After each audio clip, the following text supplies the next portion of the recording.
Mari kita mulai renungan hari ini. Terima kasih Yesus, terima kasih Tuhan untuk semua kebaikan-Mu, untuk semua anugerah yang telah Kau berikan kepada kami. Saat ini kami akan melakukan renungan harian. Biarlah Roh Kudus-Mu, hadirat-Mu memenuhi kami Yesus, mengalir dalam hidup kami. Terima kasih Yesus, terima kasih. Kami serahkan renungan harian ini hanya kepada-Mu. Biarlah Roh Kudus-Mu, hadirat-Mu, dan para malaikat-Mu melingkupi kami. Dalam nama Tuhan Yesus, amin. Kita akan nyanyikan lagu yang pertama. Kasih-Mu, kuasa-Mu. Kasih-Mu, kuasa-Mu bertambah di dalamku. Kasih-Mu, kuasa-Mu bertambah di dalamku.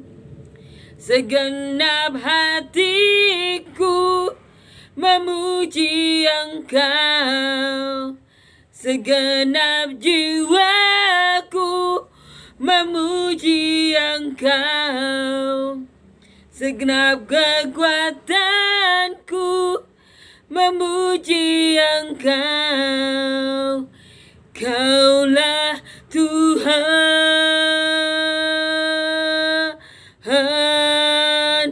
Kau Tuhanku.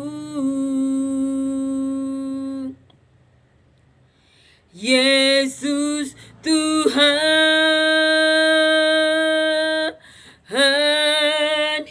Kau Tuhanku. Amin ya. Kali ini kita akan baca di Markus. Judul perikopnya, Yesus beberapa kali menampakkan diri dan mengutus murid-muridnya. Yesus terangkat ke surga. Ini kita akan baca ya. Bagaimana Markus menulis. Setelah Yesus bangkit, pagi-pagi pada hari pertama minggu itu, ia mula-mula menampakkan dirinya kepada Maria Magdalena. Daripadanya Yesus pernah mengusir 7 setan. Lalu perempuan itu pergi memberitahukannya kepada mereka yang selalu mengiringi Yesus, dan yang pada waktu itu sedang berkabung dan menangis. Tetapi ketika mereka mendengar bahwa Yesus hidup dan telah dilihat olehnya, mereka tidak percaya. Sesudah itu ia menampakkan diri dalam rupa yang lain kepada 2 orang dari mereka, ketika keduanya dalam perjalanan ke luar kota. Lalu kembalilah mereka dan memberitahukannya kepada teman-teman yang lain. Tetapi kepada mereka pun teman-teman itu tidak percaya. Akhirnya ia menampakkan diri kepada ke-11 orang itu ketika mereka sedang makan. Dan ia mencela ketidakpercayaan dan kedegilan hati mereka. Oleh karena mereka tidak percaya kepada orang-orang yang telah melihat dia sesudah kebangkitannya. Lalu ia berkata kepadanya, "Pergilah ke seluruh dunia, beritakanlah Injil kepada segala makhluk. Siapa yang percaya dan dibaptis akan diselamatkan, tetapi siapa yang tidak percaya akan dihukum. Tanda-tanda ini akan menyertai orang-orang yang percaya. Mereka akan mengusir setan-setan demi namaku. Mereka akan berbicara dalam bahasa-bahasa yang baru bagi mereka. Mereka akan memegang ular, dan sekalipun mereka minum racun maut, mereka tidak akan mendapat celaka. Mereka akan meletakkan tangannya ke atas orang sakit dan orang itu akan sembuh." Sesudah Tuhan Yesus berbicara demikian kepada mereka, terangkatlah ia ke surga, lalu duduk di sebelah kanan Allah. Mereka pun pergilah memberitakan Injil ke segala penjuru, dan Tuhan turut bekerja dan meneguhkan firman itu dengan tanda-tanda yang menyertainya. Amin. Ini yang ditulis Markus. Ditulis di Markus 16 ayat 9 sampai 20. Amin ya. Ini yang dicatat oleh Markus. Puji Tuhan. Puji Tuhan ya. Benar-benar anugerah. Di mana rasul-rasul di gereja mula-mula bekerja keras dengan mencatat semua peristiwa yang mereka alami, mengingat-ingat semuanya dan mencatatnya. Puji Tuhan. Dan mereka bercerita ya kepada teman seperjalanan mereka, sehingga Markus bisa menulis ini. Puji Tuhan. Luar biasa. Dan kita akan baca Kita akan baca dan merenungkan ayat-ayat yang ditulis di sini. Dikatakan Yesus bangkit pagi-pagi pada hari pertama minggu ya. Ia menampakkan dirinya kepada Maria Magdalena, di mana Tuhan mengusir 7 setan ya dari Maria Magdalena. Kemudian Maria Magdalena memberitahukan kepada mereka yang mengiringi Yesus yang waktu itu sedang berkabung dan menangis. Tetapi ketika mereka mendengar bahwa Yesus hidup dan telah dilihat oleh Maria, mereka tidak percaya. Sesudah itu Tuhan Yesus menampakkan diri kepada 2 orang dari orang-orang yang mengiring Tuhan ya, dari para murid Tuhan Yesus ini. Puji Tuhan. Nah, ini yang dikatakan Tuhan Yesus yang ditulis oleh Markus ya.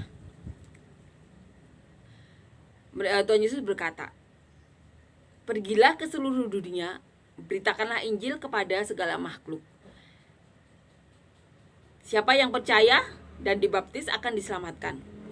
Tetapi siapa yang tidak percaya akan dihukum." Ini yang ditulis oleh Markus. Sumber Markus adalah Petrus. Karena Markus mengiring Petrus ya. Nah, puji Tuhan, di sini dikatakan lebih detail lagi. Kemarin Matius cuma menulis beritakan, sebarkanlah Injil ke seluruh dunia. Jadikanlah bangsa muridku, baptislah atas nama Bapa, Putra dan Roh Kudus. Tapi di sini dikatakan, pergilah ke seluruh dunia, beritakanlah Injil kepada segala makhluk. Siapa yang percaya dan dibaptis akan diselamatkan, tetapi siapa yang tidak percaya akan dihukum. Ini yang Tuhan katakan. Siapa yang percaya akan diselamatkan, tetapi siapa yang tidak percaya akan dihukum. Ini yang ditulis, yang dikatakan Tuhan sendiri, dan dicatat oleh Markus. Dan ini ya yang Tuhan katakan, tanda-tanda ini akan menyertai orang-orang yang percaya Tuhan Yesus. Mereka akan mengusir setan-setan. Kita, orang yang dihinggapi Roh Kudus, akan mengusir setan-setan demi nama Tuhan Yesus. Karena yang mengusir setan itu bukan hanya pengikut Tuhan Yesus ya. Temannya setan juga bisa mengusir temannya, karena bilang kamu pergi dulu. Pasti seperti itu ya. Tapi orang yang mengusir setan-setan demi nama Tuhan Yesus pastinya. Mereka akan berbicara dalam bahasa-bahasa baru bagi mereka. Jadi akan diberi bahasa-bahasa roh ya. Kalau orang zaman ini seperti orang Kristen bilang bahasa roh. Kita akan diberi bahasa baru, bahasa roh. Karena apa? Roh Allah menghigapi diri kita. Kita akan berbahasa roh.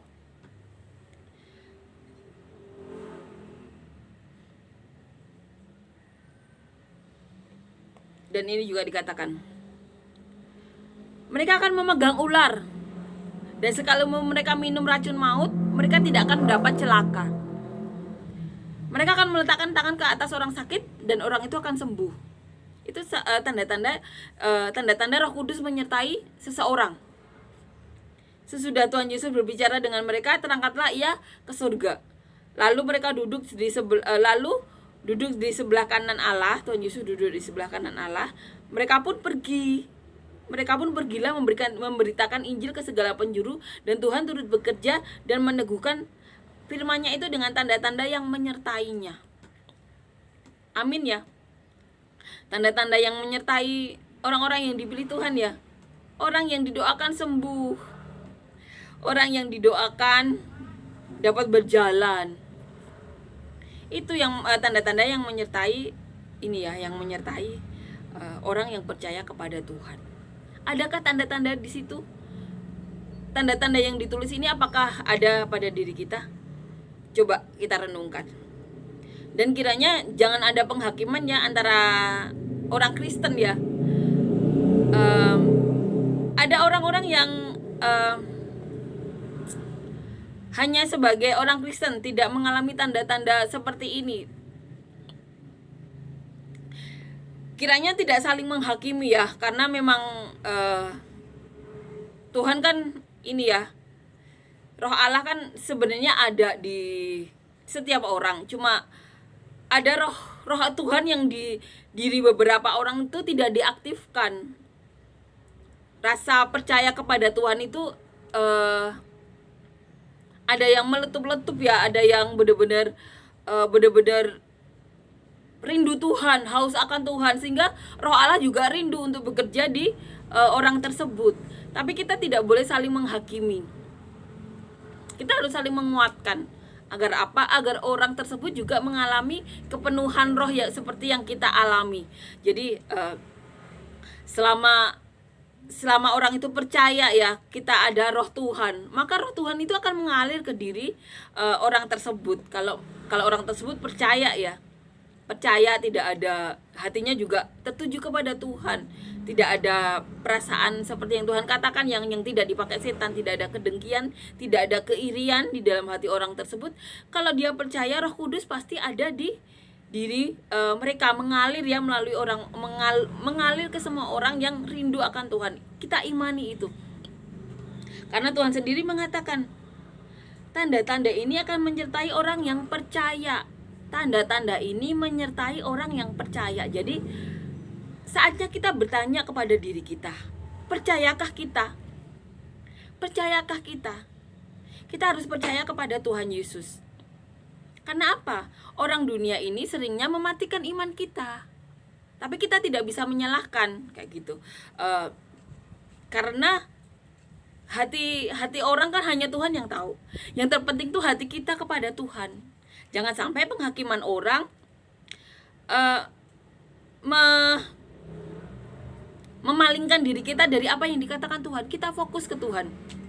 Kita lakukan apa yang menjadi bagian kita. Karena seperti yang pernah saya katakan, Tuhan itu memakai talenta yang ada di diri kita. Yang terpenting apa? Kita jaga hati kita. Kita jaga hati kita. Karena Tuhan di sini berkata tanda-tanda ini menyertai orang yang percaya. Jadi tugas kita apa? Percaya saja. Percaya saja, karena Tuhan itu tahu manusia itu debu, dia butuh pertolonganku. Yang terpenting apa? Kita percaya Tuhan yang akan memberi pertolongan. Manusia itu tugasnya apa? Melakukan saja apa yang jadi kehendak Tuhan. Dengan apa? Dengan ini ya, dengan memaksimalkan semua talenta yang ada di diri kita. Mungkin saat ini ya talenta kita dibandingkan orang ya, ada orang yang di bidang kita saat ini seperti saya khotbah, ada yang lebih ahli, ada yang 100 kali lebih ahli. Kita cuma dinilai beberapa kayak gitu. Ya tidak apa-apa, setiap orang tuh kemampuannya beda-beda. Ada orang yang bekerja, ada yang 20 tahun, ada yang 1 tahun, kemampuannya kan pasti berbeda ya. Yang 1 tahun tuh harus mempelajari lagi, yang 20 tahun udah di luar kepala. Jadi kita jangan terintimidasi. Kemampuan orang tuh beda-beda. Kalau orang takut Tuhan, dia pasti apa? Membantu, menolong, tidak menghakimi. Seperti itu. Itu Tuhan. Tuhan itu datang, pemilik dunia, mengajari manusia untuk menjadi serupa dengan Tuhan. Tanda-tanda orang percaya, percaya saja. Itu yang dibutuhkan Tuhan. Kalau kita percaya, Tuhan yang akan memberi tanda-tanda tersebut. Orang yang kita tumpangi sembuh. Kita akan menjadi apa? Solusi bagi orang.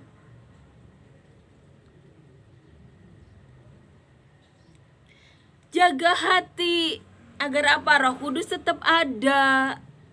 Jangan seperti Yudas, jangan seperti mahkamah agama. Jaga hati, jangan sampai ada kedengkian, keirian dalam hati kita.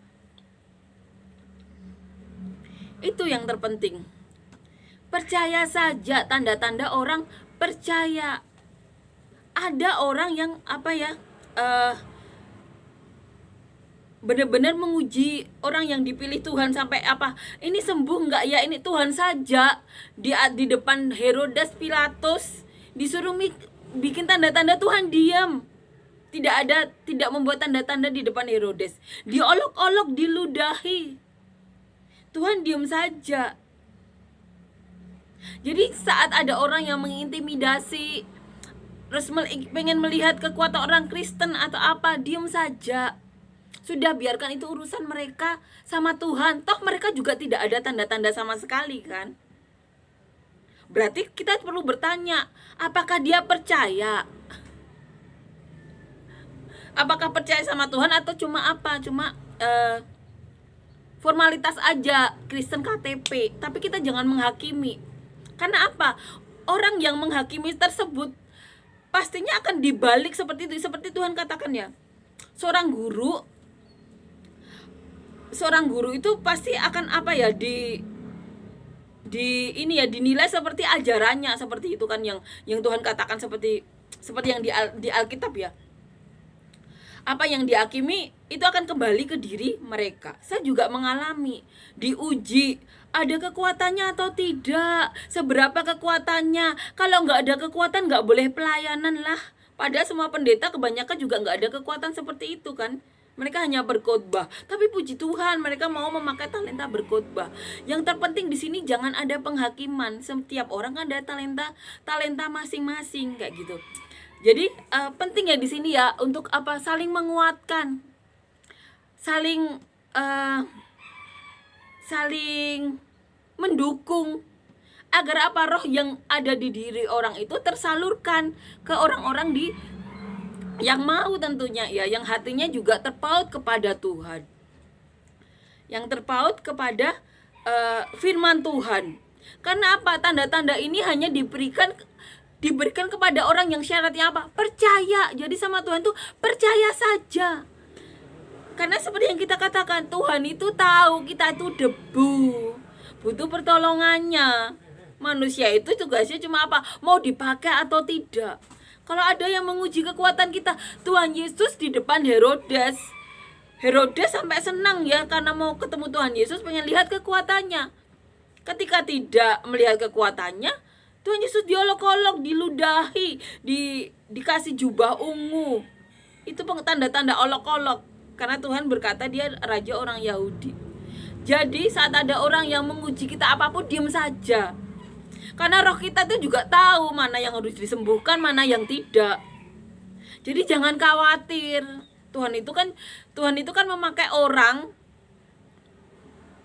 yang mau ya. Yang penting kita mau.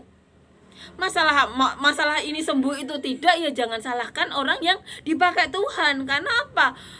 Rohnya itu terkait nggak sama Tuhan. Terus Tuhan juga ada juga orang yang masih sakit karena Tuhan izinkan juga. Jadi jangan saling menghakimi. Kalau kita menghakimi, penghakiman itu akan berbalik ke dia. Kalau kita diuji kayak gitu, kita juga bertanya lah, kamu selama ini berkhotbah juga tidak ada roh Tuhan sama sekali, tidak pernah menyembuhkan orang, tidak pernah berbuat sesuatu untuk Tuhan, cuma apa rutinitas berkhotbah, apa kekuatannya? Kan dibalikin juga seperti itu kan. Jadi jangan menghakimi sama sekali, karena itu apa? Penghakiman itu akan balik ke orang itu. Berarti selama ini kamu untuk Tuhan khotbah selama ini cuma untuk demi uang. Kan kalau dibalikin seperti itu kan. Padahal kalau mau dipakai Tuhan ya pure pakai aja kayak gitu. Jangan sampai saling menghakimi.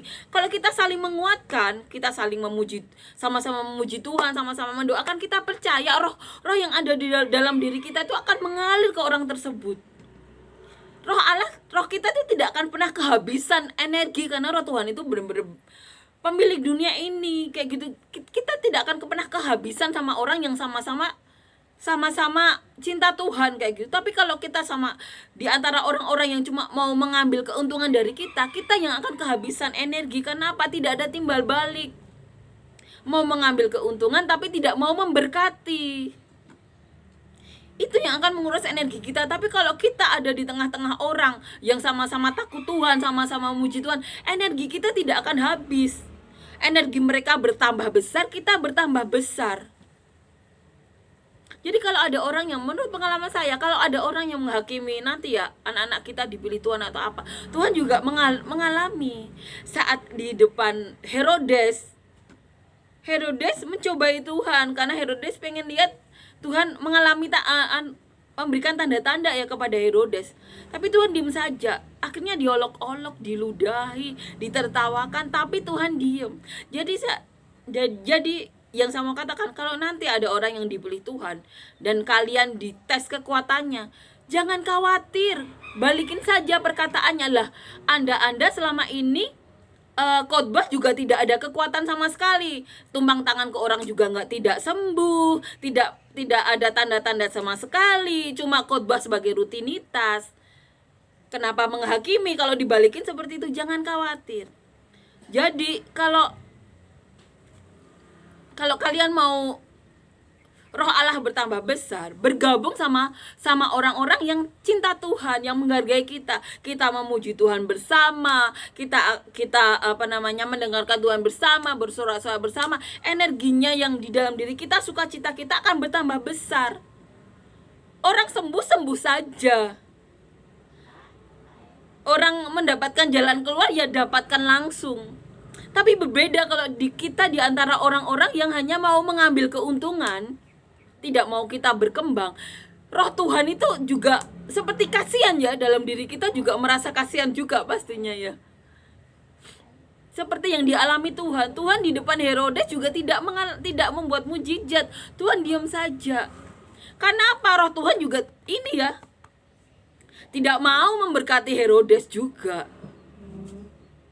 Jadi untuk siapapun ya, orang-orang yang dipilih Tuhan nantinya ya, jangan khawatir kalau orang-orang mau ngetes kalian. Tuhan saja dites Herodes juga diam saja, diludahi, akhirnya diolok-olok akhirnya. Tapi Tuhan diam saja. Jadi jangan khawatir, tetap bersukacita menghadapi apapun. Tetap pandang Tuhan Yesus, tetap ini ya, berharap kepada Tuhan Yesus. Orang-orang yang seperti itu biarlah urusan Tuhan dengan mereka. Kalau intinya tuh jangan saling menghakimi. Kalau kita balikin ya, dia selama ini juga berkhotbah juga tidak ada kekuatan sama sekali ya, hanya ini rutinitas saja. Tumpang tangan ke orang juga tidak sembuh. Tidak ada tanda-tanda Tuhan yang ditulis di sini, tanda-tanda orang percaya, mengalahkan ular, minum racun mau tidak mati. Bukan racun ini ya, maksudnya menghadapi dunia ini. Tumpang tangan ke orang sembuh, berbahasa roh. Jadi jangan khawatir, tugas kita itu saling percaya. Saling percaya untuk apa? Untuk menguatkan roh-roh orang lain, agar apa? Lebih mencintai Tuhan lagi, sehingga roh di dalam diri mereka itu benar-benar dapat diaktifkan. Penting ya bagi kita untuk mengingat ini ya, jangan saling menghakimi tapi saling menguatkan, agar apa? Roh yang di dalam diri kita itu juga sama-sama kuat. Dan kalau ada orang yang menghakimi, jangan khawatir, Tuhan Yesus aja diam saja waktu di depan Herodes. Padahal kalau Tuhan mau, malaikatnya mau, bisa saat itu terjadi mujizat, tapi Tuhan tidak mau. Ini benar-benar untuk menguatkan kita ya, benar-benar penguatan bagi kita. Tuhan Yesus berkata, ini ya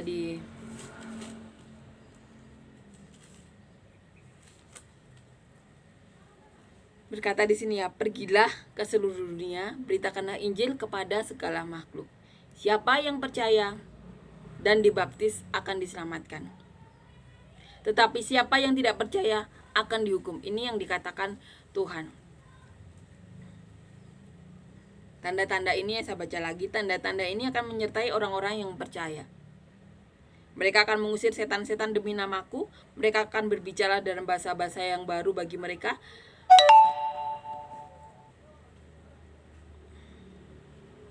Mereka akan memegang ular, dan sekalipun mereka minum racun maut, mereka tidak akan mendapat celaka. Mereka akan meletakkan tangannya atas orang sakit dan orang itu akan sembuh. Jadi ini itu penguatan kita. Jangan saling menghakimi tapi saling menguatkan. Bila kita saling menguatkan, roh dalam diri kita itu akan semakin kuat. Roh-roh orang-orang sekeliling kita juga kuat. Karena apa? Ada sukacita di situ. Ada pengharapan yang besar, ada sukacita yang besar. Jadi kalau kita mau dipakai Tuhan, bersukacitalah. Jangan jadi orang yang melemahkan roh orang lain. Jangan jadi orang yang hanya memanfaatkan orang lain. Karena apa? Tuhan Yesus tidak akan bekerja di dalam orang-orang yang seperti itu. Tapi bersukacitalah. Jadi orang yang saling memberkati. Jadi orang yang benar-benar mau jadi kepanjangan tangan Tuhan. Saya percaya orang yang hanya memanfaatkan orang lain itu tidak ada Tuhan di situ. Tidak ada tanda-tanda Tuhan di situ. Tapi orang yang mau orang lain bersukacita, sama-sama bersukacita. Orang yang mau menjadi kepanjangan tangan Tuhan, yang orang-orang yang mau saling memberkati, Roh Tuhan pasti mau bekerja di situ. Karena Tuhan berkata kan,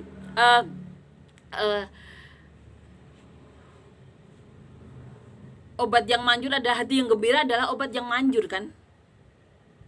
Jadi kalau kita bersukacita, Roh Tuhan bekerja. Hati yang gembira adalah obat.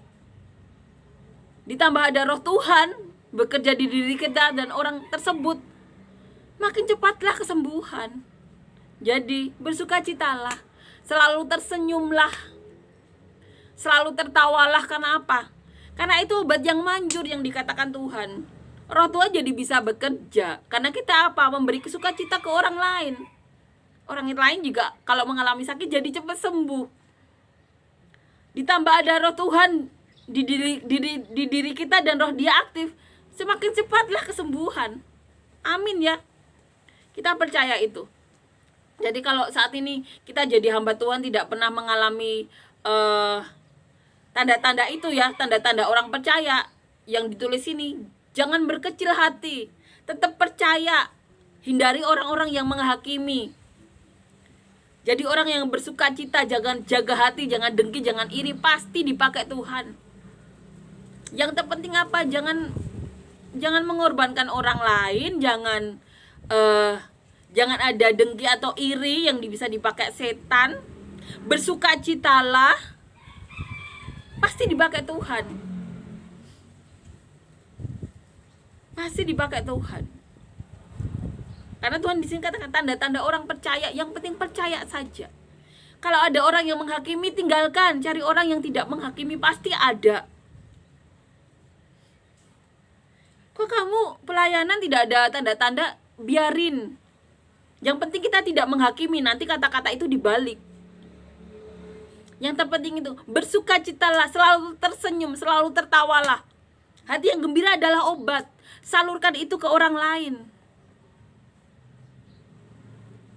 Hati yang gembira adalah obat, ditambah roh dia bekerja, roh kita bekerja, semakin cepat kesembuhan. Amin ya. Amin, ini benar-benar menguatkan kita. Yesus terangkat di surga dikatakan di sini. Dan Tuhan turut bekerja dan meneguhkan firman itu dengan tanda-tanda yang menyertainya. Tuhan akan memberikan kita tanda-tanda. Amin ya. Amin, ini benar-benar menguatkan kita. Kiranya firman Tuhan ini benar-benar meneguhkan kita. Janganlah kita saling menghakimi, tapi saling menguatkan. Hati yang gembira adalah obat, bersukacitalah. Jadilah guru yang baik. Agar apa? Karena pengajaran itu pasti akan dibalikin ke kita kan. Saling menguatkan, saling jadi saluran berkat. Jangan ada saling menghakimi. Jadilah saluran berkat bagi Tuhan. Kalau kita dikatakan kemampuan kamu hanya 10 atau 20 pada orang 100, yang terpenting kita mau dipakai Tuhan. Kenapa? Tuhan tuh memakai yang ada di dalam diri kita. Jadi jangan khawatir. Kalau orang mengatakan apapun jangan khawatir. Yang terpenting apa? Kita mau dipakai Tuhan. Itu yang terpenting. Amin ya. Amin. Jangan membandingkan diri kita ke orang lain. Nanti kita tidak akan mau melakukan sesuatu karena ada orang yang lebih baik dari kita. Jangan, kita lakukan aja bagian yang kita bisa. Karena Tuhan hanya memakai apa yang di dalam diri kita. Kalau Tuhan mau memakai yang dalam diri orang lain, kita jadinya nanti malah ini ya, jadi kayak seperti pencuri ya. Ngambil ini orang lain. Tuhan pakai dalam diri kita. Jadi jangan khawatir kalau kita seperti saya, ada orang yang berkhotbah lebih bagus dari saya. Itu urusan masing-masing ya, karena kemampuan orang masing-masing. Kalau kita tidak pernah memulai berkhotbah, kita tidak akan terbiasa kan berbicara di depan umum, tidak terbiasa menceritakan firman Tuhan yang benar-benar indah, pengorbanan Tuhan yang benar-benar indah ke orang lain. Karena apa? Karena kita terintimidasi dengan kemampuan orang lain yang lebih hebat, lebih besar. Kita tidak akan pernah melakukan apa-apa kalau terintimidasi dengan orang-orang yang lebih hebat. Kalau Tuhan mau memakai orang-orang yang sudah hebat, sudah jadi, Tuhan pasti pakai. Tapi buktinya Tuhan pakai kita. Itu yang terpenting. Jadi Tuhan itu memakai orang ya semau Tuhan yang dibutuhkan Tuhan. Dan Tuhan tuh memakai apa yang ada dalam diri kita. Jadi kalau ada orang yang mengintimidasi, ada orang yang lebih baik dari kita, ada orang yang lebih hebat dari kita, kalau kita terintimidasi, kita tidak akan pernah melakukan apapun. Di dunia kerja ada orang yang lebih hebat dari kita. Di dunia kalau kita ini ya punya teman ya, ada orang yang lebih hebat dari kita, lebih cantik, lebih cakap, lebih apa. Tapi kalau kita melihat orang-orang seperti itu dan kita jadi tidak melakukan apapun, hanya akan timbul iri dalam diri kita. Dan kita tidak akan melakukan apapun. Jangan sampai ada iri atau kedengkian dalam hati kita. Karena kita apa? Nanti tidak bisa dipakai Tuhan. Dan kalau kita hanya melihat orang yang lebih besar, lebih mampu, lebih ini, kita tidak akan melakukan apa yang menjadi kehendak Tuhan. Karena apa? Tuhan hanya memakai apa yang di dalam diri kita. Jadi jangan sampai intimidasi apapun membuat kita tidak melakukan apapun. Jangan sampai penilaian orang membuat kita tidak melakukan apapun. Kalau Tuhan mau kita jadi pendeta, bikin gereja, ya lakukan saja. Lakukan saja, dengar apa kata Tuhan. Yang terpenting kan manusia hanya mau dipakai kan. Seperti saya, Tuhan mengatakan kamu akan memiliki gereja nomor 1. Ya, yang terpenting kan mau dipakai. Kan hanya ini ya, manusia kan hanya mau dipakai. Orang-orang juga heran, kamu padahal nggak pernah pelayanan. Sebelum saat saya dipilih, saya juga belum pernah belum pernah pelayanan seperti orang-orang lain. Tapi Tuhan pakai. Manusia kan hanya perlu mau atau enggak. Orang-orang banyak mengintimidasi. Kamu seperti ini, kamu seperti itu, nggak bisa jadi ini. Ada orang juga bilang, kamu orangnya nggak bisa basa-basi. Kalau jadi pendeta itu harus bisa basa-basi. Saya juga diem saja. Kenapa ya? Kalau Tuhan pilih orang yang basa-basi dari awal, Tuhan pasti pilih orang yang pintar basa-basi. Tapi Tuhan pilih saya. Kalau Tuhan pilih orang yang langsung bisa berkhotbah dengan hebat, pasti orang Tuhan pilih itu. Tapi Tuhan pilih saya. Yang terpenting mau nggak dipakai. Yang terpenting kita jaga hati. Dan pengalaman saya ya dari orang yang beda agama juga menilai dia kayak gini kayak gitu. Yang terpenting kita lihat Tuhan. Kita lihat Tuhan. Kalau kita dengar orang yang bahkan tidak percaya Tuhan, saya jadi tidak pelayanan. Tapi saya pandang Tuhan, saya pelayanan sebisa saya. Kalau Tuhan buka jalan, pasti saya nanti akan pelayanan. Seperti yang Tuhan katakan, saya akan bikin gereja seperti yang Tuhan katakan. Karena Tuhan katakan sendiri melalui pendeta Samson Daba, saya punya gereja nomor 1. Di saat saya bahkan belum pernah pelayanan. Manusia itu kan hanya perlu mau dipakai atau tidak. Itu yang terpenting. Jadi jangan khawatir tentang apapun juga. Jangan biarkan intimidasi orang-orang menghancurkan kepercayaan diri kita. Yang terpenting kita mau dipakai atau tidak.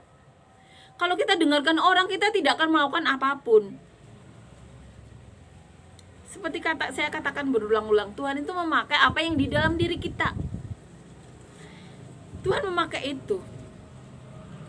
Kita lihat kan, Ada yang seorang pendeta yang khotbahnya tuh tidak begitu bagus tapi memiliki gereja besar banget. Tapi ada pendeta lain yang khotbahnya tuh luar biasa tapi cuma apa, menjadi pendeta biasa atau gereja kecil. Tapi puji Tuhan, orang-orang itu dipakai Tuhan. Yang terpenting itu.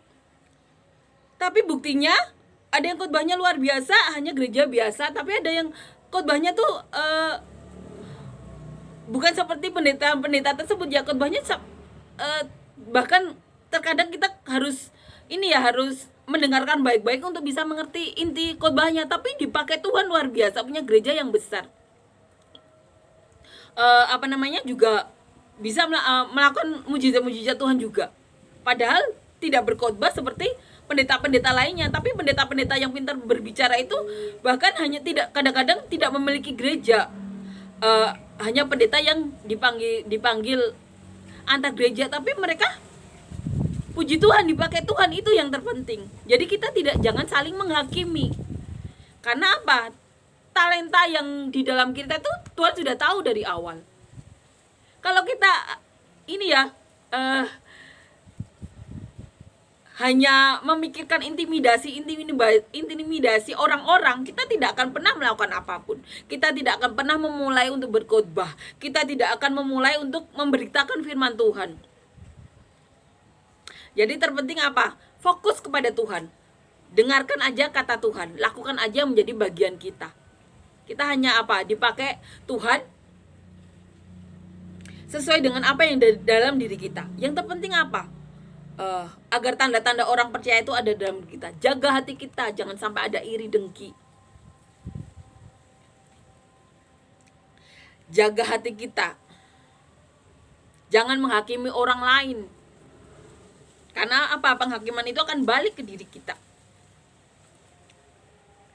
Jangan melakukan apapun yang membuat sedih Tuhan. Yang terpenting itu. Kalau belum bisa memberikan solusi, jangan bikin susah hidup orang. Intinya kan seperti itu ya. Kalau jadi berkat, puji Tuhan. Tapi kalau tidak, kita jangan sampai menyusahkan. Karena apa? Ditulis cuma tanda-tanda orang percaya. Yang penting percaya saja. Dan Tuhan akan memberikan tanda-tanda. Tapi percaya saja ada bawahannya ya, ada di bawah kata percaya itu ada syarat-syaratnya. Jangan iri dengki, jangan menghakimi, jangan bikin susah orang. Kalau bisa jadi berkat, tapi kalau tidak bisa jangan nyusahin. Yang seperti katakan Tuhan yang diajarkan oleh para rasul. Itu yang terpenting buat Tuhan itu apa? Mau dipakai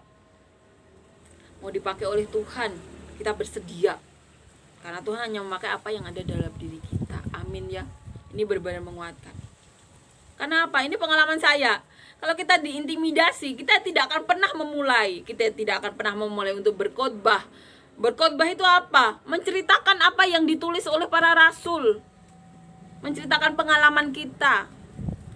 Menceritakan apa yang ada di isi Alkitab. Karena Tuhan apa? Pakai semua pengalaman dalam hidup kita. Pakai semua hal yang pernah terjadi dalam hidup kita untuk menguatkan orang lain. Agar yang terjadi dalam hidup kita terjadi kepada mereka, dan apa yang tidak baik terjadi dalam hidup kita yang kita alami, kita kasih tahu ke orang lain. Jadi kalau kalian diintimidasi seperti saat ini, kalau diintimidasi jangan takut. Tetap aja lakukan. Kalau kita berhenti, maka yang di dalam diri kita jadi tidak bisa menjadi seperti apa yang dikatakan Tuhan. Yang seperti saya katakan, Tuhan mengatakan saya punya gereja nomor 1, tapi saya tidak boleh berkhotbah, tidak boleh pelayanan.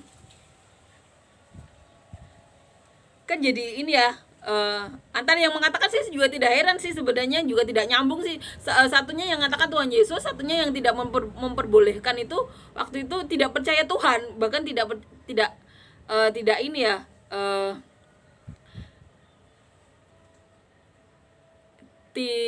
kenal Tuhan Yesus dalam seperti kita kayak gitu. Tapi kalau saya mendengarkan orang-orang tersebut, saya jadi tidak bisa melakukan apa menjadi kehendak Tuhan kan. Itu yang terpenting. Yang terpenting itu apa? Jaga hati, jangan ada iri dengki. Karena apa? Tuhan katakan dengki seperti yang dialami Yudas itu namanya sudah dipakai iblis. Tidak mungkin ada roh Tuhan di hati orang-orang yang dengki iri, itu tidak mungkin. Jadi seperti Maria Magdalena, ada 7 roh jahat di situ, Tuhan keluarkan. Kalau mau ini ya, mau dipakai Tuhan, keluarkan segala hal yang bukan dari Tuhan. Kita pasti dipakai Tuhan. Karena Tuhan katakan tanda-tanda ini menyertai orang yang percaya saja. Itu yang saya lakukan. Orang lain ingin mengecilkan iman kita ya, dengan membuat apa yang menjadi nubuatan Tuhan itu tidak terjadi. Ya biarkan itu urusan mereka. Biar Tuhan yang berperkara ya dalam diri mereka. Yang terpenting kita jaga hati. Jaga hati untuk bisa dan mau menjadi kepanjangan tangan Tuhan. Mau talenta dalam diri kita dipakai oleh Tuhan. Nanti kalau kita ini ya, kita mau dipakai terus ya sama Tuhan, pasti Tuhan ini ya meningkatkan apapun yang kurang dalam diri kita. Kemampuan kita akan dikuatkan. Saya percaya itu. Seperti kita bekerja, kalau kita mau memakai kemampuan kita, pasti ada jalan. Pekerjaan apapun yang ditaruh di depan kita pasti akan selesai. Karena apa? Kita mau mengerjakannya. Tapi kalau kita ada nubuatan Tuhan dan kita tidak mau mengerjakannya, bagaimana nubuatan Tuhan itu terjadi dalam diri kita? Benar tidak? Yang terpenting itu kita mau. Kalau orang lain selalu mengomentari agar kita tidak melakukan apa yang menjadi kehendak Tuhan, ya karena di diri mereka tidak ada Roh Kudus.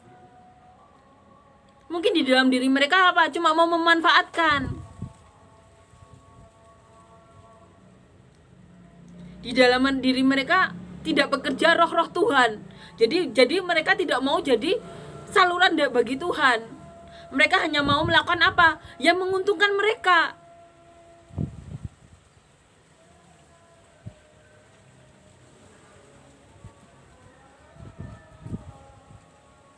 Jadi kita perlu ya menjauhkan diri dari orang-orang tersebut. Karena menurut pengalaman saya, orang-orang yang memanfaatkan itu seperti ini ya, seperti menguras energi kita untuk kepentingan sesaat mereka, kayak gitu. Yang pada akhirnya kalau tidak berhasil, kita nanti yang dikorbankan lagi. Penting bagi kita untuk apa? Menyingkir dari orang-orang tersebut ya, untuk bisa dipakai Tuhan lebih lagi. Dan yang terpenting, apapun yang dikatakan orang, tetap fokus ke Tuhan. Tetap fokus ke Tuhan. Amin ya. Ini kiranya dapat bermanfaat ya bagi orang-orang yang melihat ini nantinya, atau siapapun yang dipakai Tuhan. Jangan berkecil hati kalau kita dibanding-bandingkan dengan orang. Karena apa? Tuhan memakai apa yang dalam diri kita. Kalau Tuhan mau memakai orang lebih lagi dari kita, Tuhan pasti pakai orang tersebut. Tapi buktinya tidak dipakai. Karena saya juga lihat sendiri, ada yang punya gereja besar banget, tapi berkhotbahnya berbeda dengan seseorang yang bahkan tidak punya gereja. Ya karena apa? Tuhan pakai orang tersebut. Orang mau mengomentari apa, tapi orang juga pakai beliau kan. Itu yang terpenting. Tuhan pakai beliau ini. Dan orang yang khotbahnya beratus-ratusan kali lebih bagus, ya dipakai Tuhan juga, tapi dengan cara yang berbeda. Jadi apa? Jadi jangan iri kayak gitu. Semua itu ada masalah, ada berkat masing-masing. Kalau berkatnya besar, masalahnya juga pengikuti pasti ukurannya juga seperti berkatnya tersebut kan. Kalau berkatnya sedang atau kecil, masalahnya juga seperti berkat atau ini yang diterima sesuai kan itu. Jadi jangan ada iri dengki. Yang terpenting itu sama-sama untuk Tuhan. Jangan saling ini ya, Jangan saling menjatuhkan. Ini yang saya alami, semoga nanti anak-anak Tuhan yang dipilih Tuhan tidak mengalami seperti saya. Jangan berkecil hati, yang terpenting itu. Jangan biarkan intimidasi dari siapapun tuh membuat kita tidak melakukan apapun untuk Tuhan. Pandang Tuhan Yesus kita. Amin ya. Kita akan nyanyikan lagu yang kedua.